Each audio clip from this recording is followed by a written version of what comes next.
Welcome back to my kusina. This is not your usual igado. Nagtataka ba kayo kung bakit igado ang tawag ko dito? Mamaya explain ko sa inyo kung bakit.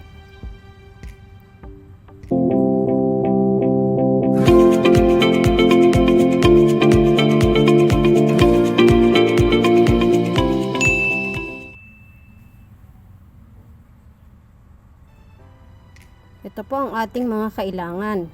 Lapay ng baboy. Kalahati lang po nilagay ko dyan. Bato. Baboy din po yan. Atay ng baboy. And laman ng baboy. Mas mainam sana kung liempo ang gagamitin.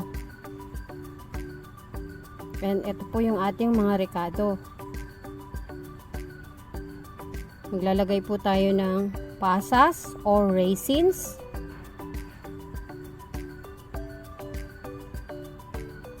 Paminta or black pepper.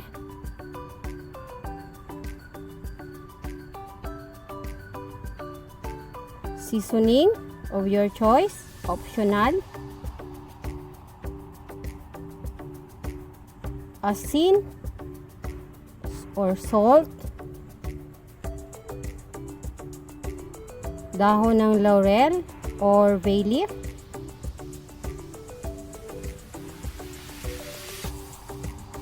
Suka or vinegar.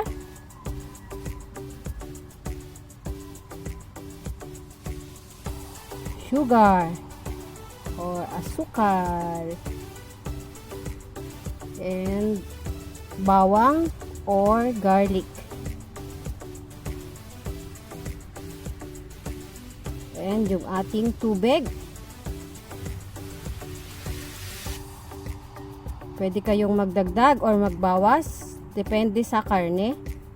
Sa tigas ng karne na lulutuin natin. Ayan po yung atin pong lapay at atay. Pagkahiwa ko po ay binabad ko sa suka muna. And then babanlawan po natin mamaya bago natin siya ilagay dun sa ating lulutuin.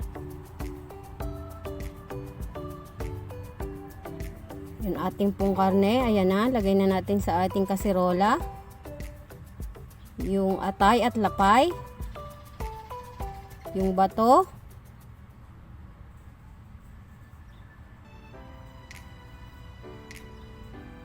Tubig.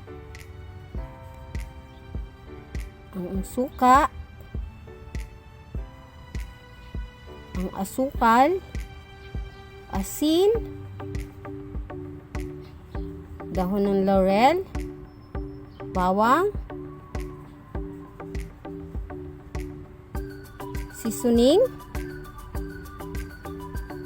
yung paminta, and yung ating pasas. Yan, halo-halo lang naman po yan. Pinagsama-samang lahat ng ingredients. And isasalang na po natin sa medium fire na apoy.